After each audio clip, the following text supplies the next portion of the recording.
Entrepreneur, founder, author, and financial advisor, Marc Bernstein helps high-performing business owners turn their visions into reality. At March Forward, Marc and his partners and associates think out of the box to partner with their clients in regards to their visions for their lives, their businesses, and their legacies. And through his innovative work with the Forward Focus Forums, Marc connects entrepreneurs to resources that help to fuel their success. Founders Forum is a radio show and podcast where entrepreneurs share their journeys, reveal the stories behind their successes, and the lessons they've learned. Join Marc and his guests for a mix of inspiration, valuable insights, and a bit of fun. Now let's dive in.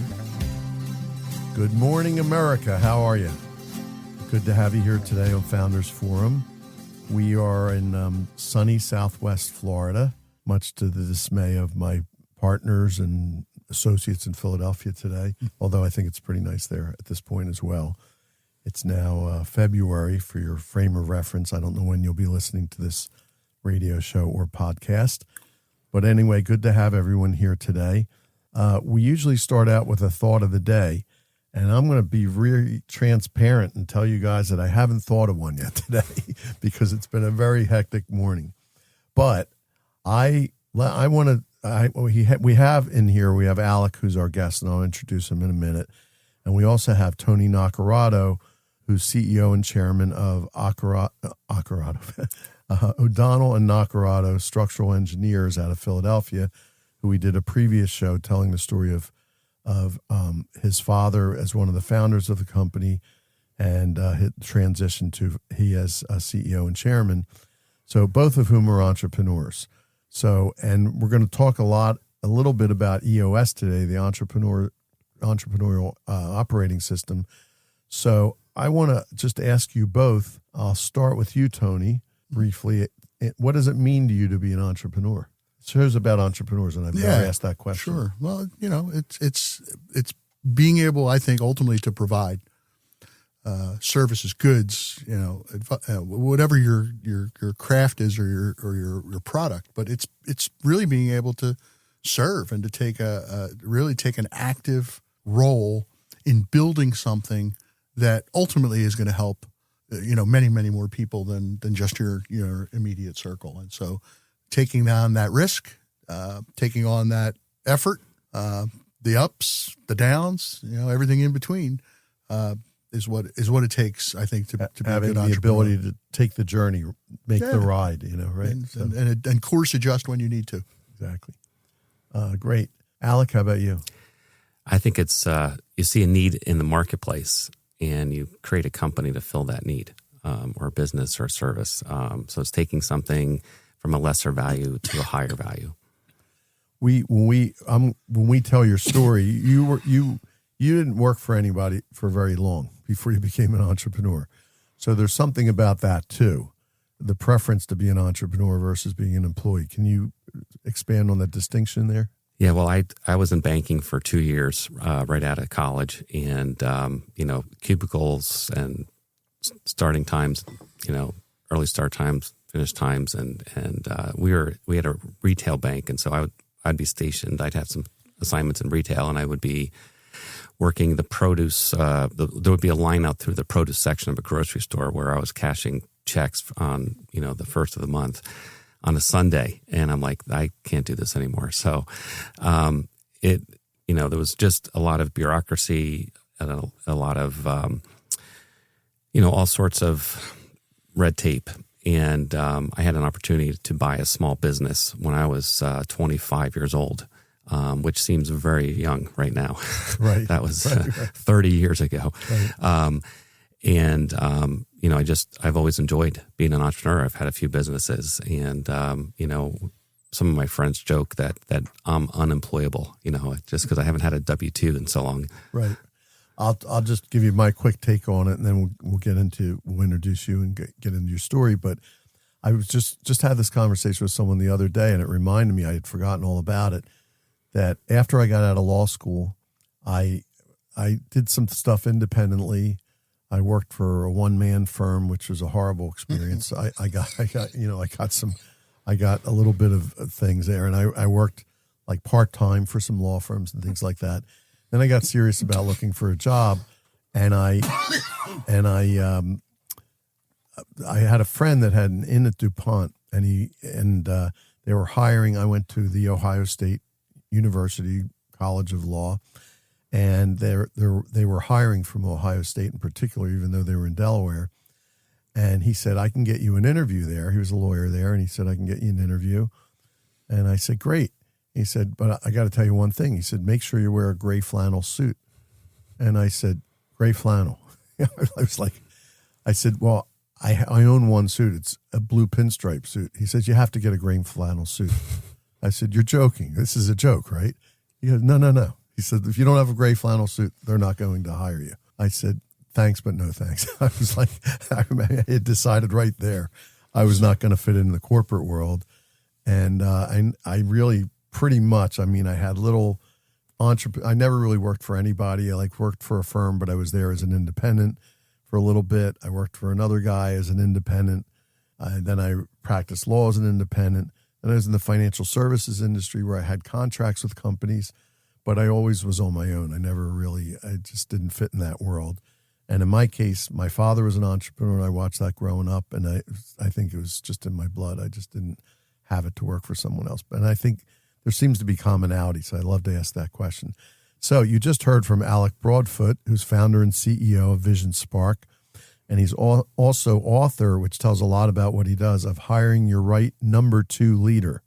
You don't usually hear people that are I'll do the rest of your intro, but it's unusual to hear somebody that specializes in number twos, but there's a reason for that.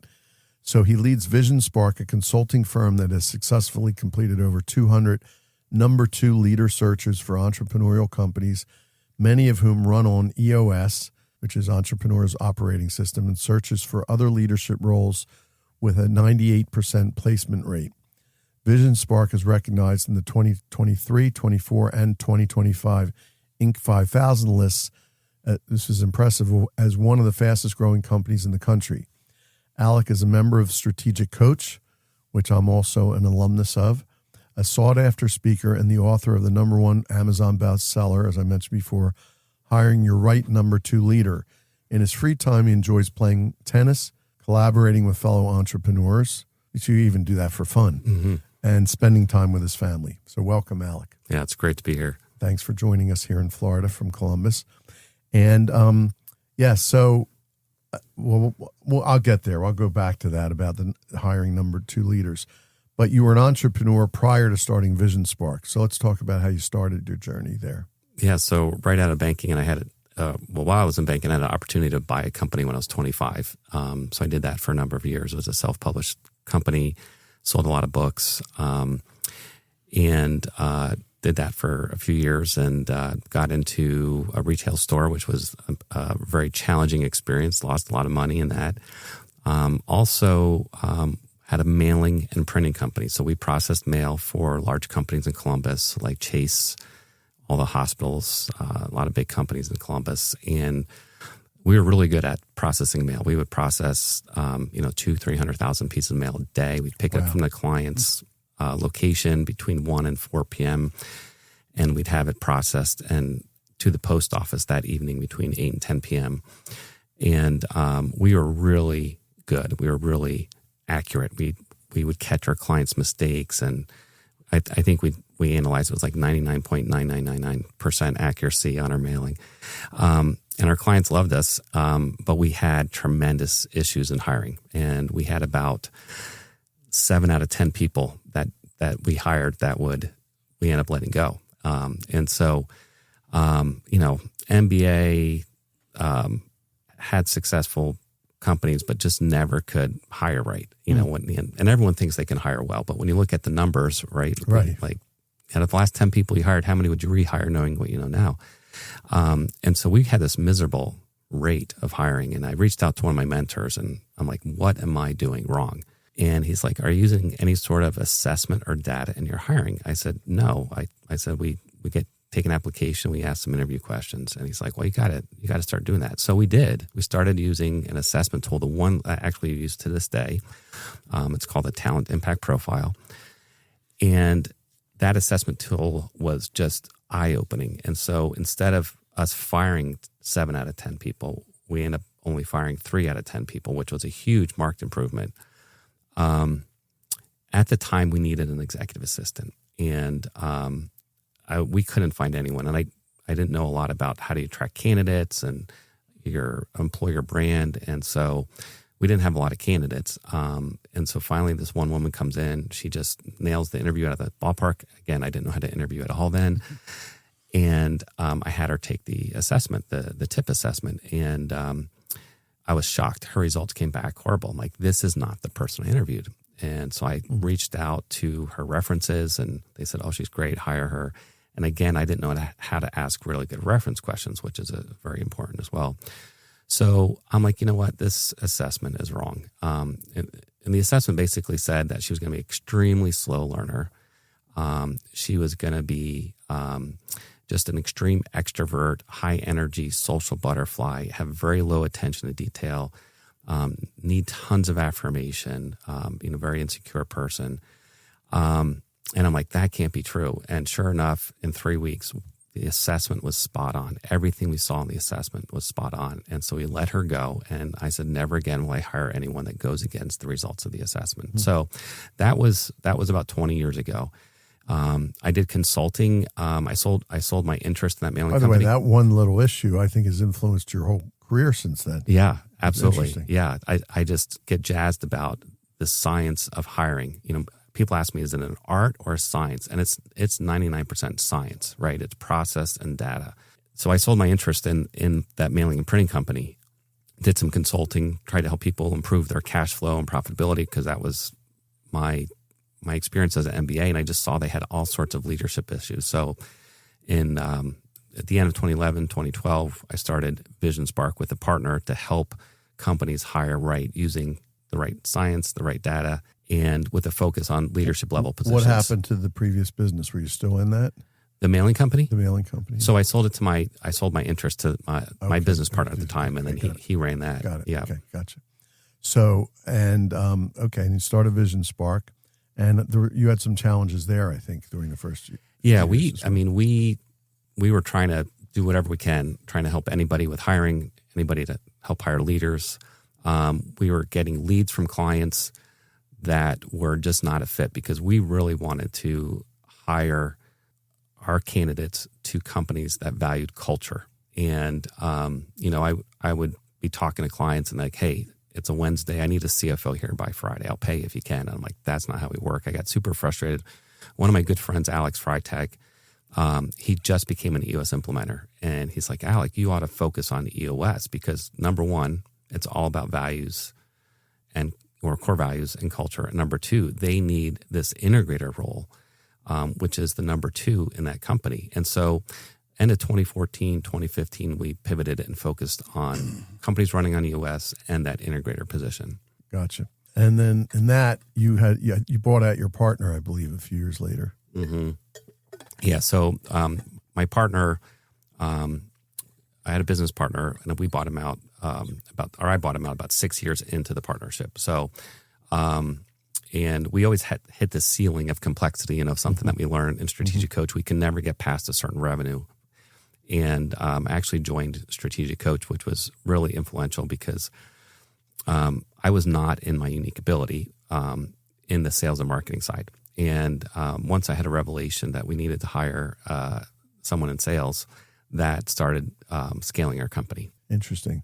I think I need to check the clock. Yeah, we're just about break time, so we're going to take a 1-minute break, and we'll be right back with Alec The Broadfoot. Sattel Institute is the leading CEO member organization dedicated to corporate social responsibility. Under the vision and leadership of its founder, entrepreneur and philanthropist Ed Sattel, the Institute brings together CEOs in Philadelphia and other cities to support the nonprofit organizations that do heroic work in our communities. The Sattel Institute believes that community is every leader's business. SI Organize members-only meetings and private CEO conferences give members the opportunity to hear from world-class thought leaders on crucial topics like AI, education, corporate philanthropy, and more. In addition, CEO members get the opportunity to share ideas and experience with their peers, like-minded CEOs who believe in the importance of giving back to the community and who understand the benefits companies get from embracing corporate social responsibility. The Satel Institute charges no dues or fees. In order to join, member companies simply make a long-term commitment to the nonprofit of their choice. To find out more about membership and why so many leading companies are now part of the Satel Institute, visit the organization's website at satellinstitute.org. Satel, S-A-T-E-L-L, institute.org. As Ed Satel says, think we, not just me. We're back on Founders Forum, and I'm going to turn the microphone over to Tony to ask the first question here. Thanks, Mark. I'm a novice in your field. I'm an engineer. You keep talking about EOS and how that's so vital and important to your business. Can you just explain that and a little bit more and how come why it is so integral to the success of your business? Yeah, so EOS stands for the Entrepreneurial Operating System. It was architected by an individual by the name of Gino Wickman about 20 years ago. And he basically took the well-known book is Traction. Traction. Although there's a better one that you and I talked about. Yeah, there's What the Heck is EOS? There's a lot of books. Get a Grip, I think, is the other one. Get a Grip is a great one if you don't know EOS. Yeah. It's more of a fable. It's an easier read. But if you think about the best of the best in terms of Jim Collins and Lencioni and Rockefeller Habits, Gino really simplified that. So it's how a business runs. So you start with a 10-year target, then you have a 3-year picture, a 1-year goal, then you have 90-day goals, which are called rocks. You have weekly meetings that have a certain agenda. They're all the same agenda where you have headlines and you go over your metrics and you issue solve. So for entrepreneurial companies that have no systems, it's a very simplified system to help you grow your company. And in EOS, they talk about the value of people and culture. And so every company has core values, and you want to hire people that have those core values, and you want to fire people that don't. And so that's where our company comes in, and we can help companies running on EOS hire the right people that have their core values and culture.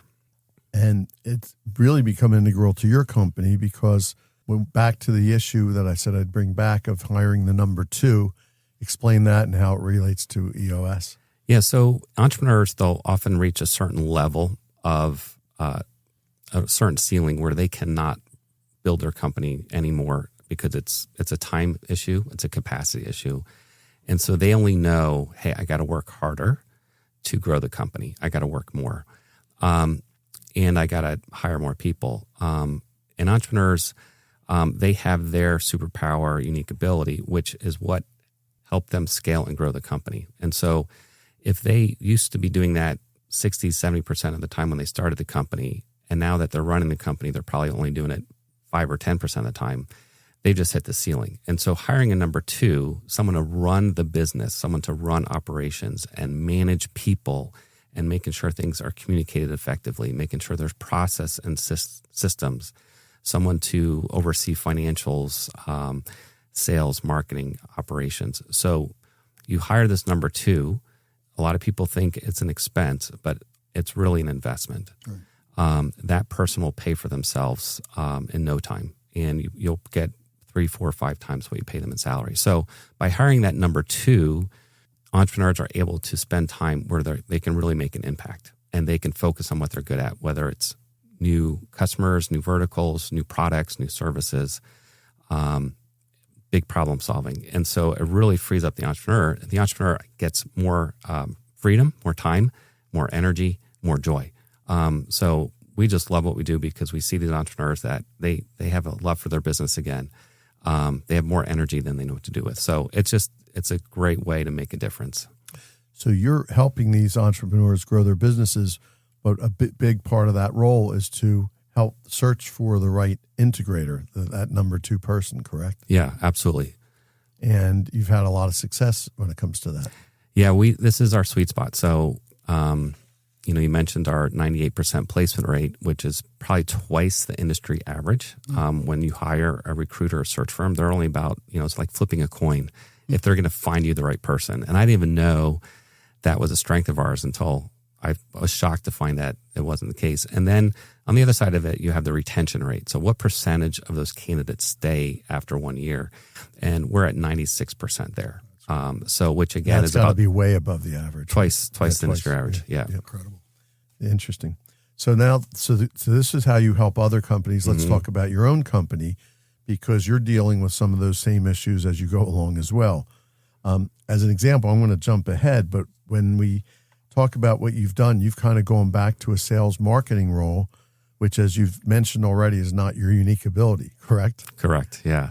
So how do you reconcile that since you coach people? Yeah. So I had to make a change in September, and there was just such a huge disconnect between me as the visionary and founder of the company with our sales and marketing leader. I didn't like where the marketing was heading. I didn't like the messaging. I didn't like the focus. There was decisions made that just did not feel right. And so I made that change. I am back in that sales and marketing role. It's not my unique ability, but we are making changes and we've seen the results. So the last 3 months, we've had some strong sales because of those changes. So that's a lot of fun for me.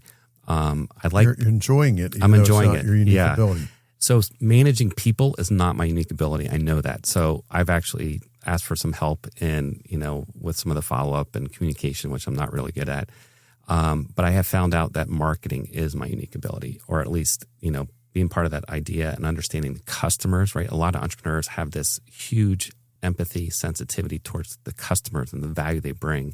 And that steers their marketing efforts. And so I realized that I have that. And so eventually I will hire a sales leader, but I may stay in that marketing seat for the interim, or indefinitely, I should say. So that may be that may be your unique ability, as it turns out, or part of it anyway. Yeah. I love teaching, coaching. I love creating tools to help our clients. So we have those people plan workshops. So I've created some tools that have really dramatically helped companies scale.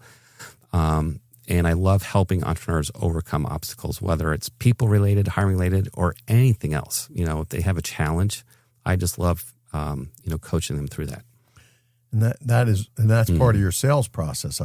Obviously, I would think too, because the coaching them through that helps them want to make the changes that you can help them make. Right. Yeah. Right. So sometimes there's head trash, right? So they're like, I can't afford an integrator, or what am I going to do? What's the team going to think of me? How's my life going to change?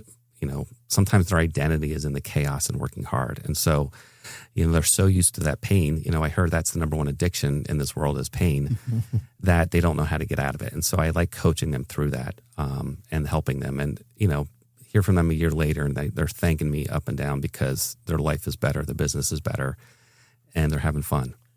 Interesting observation. I can relate to this, because for many, many years, I thought my unique ability had to do with me as a financial planner. But I actually have partners now that the nitty gritty of that, they're much better at than I am. And I used to do marketing and sales because I had to bring in business. Turns out that's what I really enjoy. And it's real. So I get that transition. And the same thing happened with me. Right. I'm an engineer by trade, but I'm much more, at home across from a client, entertaining a client, developing a relationship, building the business. Let's talk about where you are right now in relation to your future vision. So this question. So Dan Sullivan would ask you, Alec, if we're sitting here 3 years from today and we're looking back at the last 3 years, what would have to happen in your life and your life as an entrepreneur and your business for you to feel that was a successful 3-year period in your life and business? Yes. Number one, I want to get to a certain revenue number. So that revenue amount is 10x from our lowest point in 2020. And so, to grow that 10 times. So that's where I want to be in 3 years. To continue to make difference in the lives of our entrepreneurs. So number one, our entrepreneurs have more freedom, but these candidates that are being hired, they're in their dream jobs. So we're changing lives there, and to have, more impact there. I would love for us to have some, and we're working on it now, but we have an online school training to help with onboarding, hiring, leading, and eventually we may actually help candidates land their dream job. So I would like that to be mostly in place where, there is an expense to hire a firm to do the work for you. It's about 200 hours of time, and we do it really well, but not everyone can afford us. And so I would love to help build a product, which we're about 30% through, where we could help the masses with hiring. So that's where I'd like to be in 3 years. So you're developing some new capabilities and 10x growth is essentially correct. It. Yeah. So what challenges do you see in getting there? Because you've experienced challenges, so you're probably pretty good at identifying obstacles that become in the way between now and then. Yeah, I think number one is focus, time, not having enough time, and then restriction on resources. Right. So, and what strengths do you have do you have experience that would lend you to know that you're going to be able to deal with those? Yeah, we have a great brand, great reputation. We have high retention of our staff. And so we feel really capable of that. And we have a great marketing team. And our team is really good at increasing their capabilities over time. So in 2025, it wasn't our best revenue year. But I actually asked the team, what capabilities did you develop this year? And I was blown away with how we grew from a capability standpoint.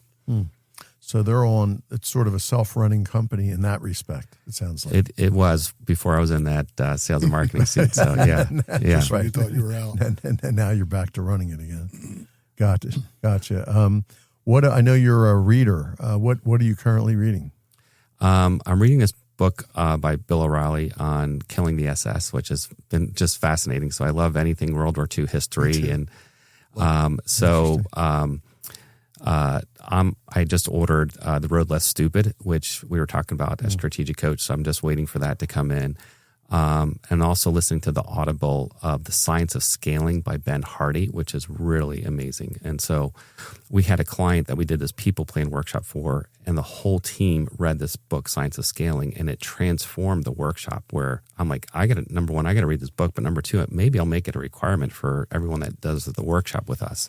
So at the end of the day, we gave them a plan to double their sales in 1 year. Mm-hmm. I haven't heard that one. I'm familiar with Ben Hardy and some of his books with Dan Sullivan, et cetera, but that's great. And tell me, what you're doing is pretty powerful work. So you probably think at times about your legacy. What do you think about that?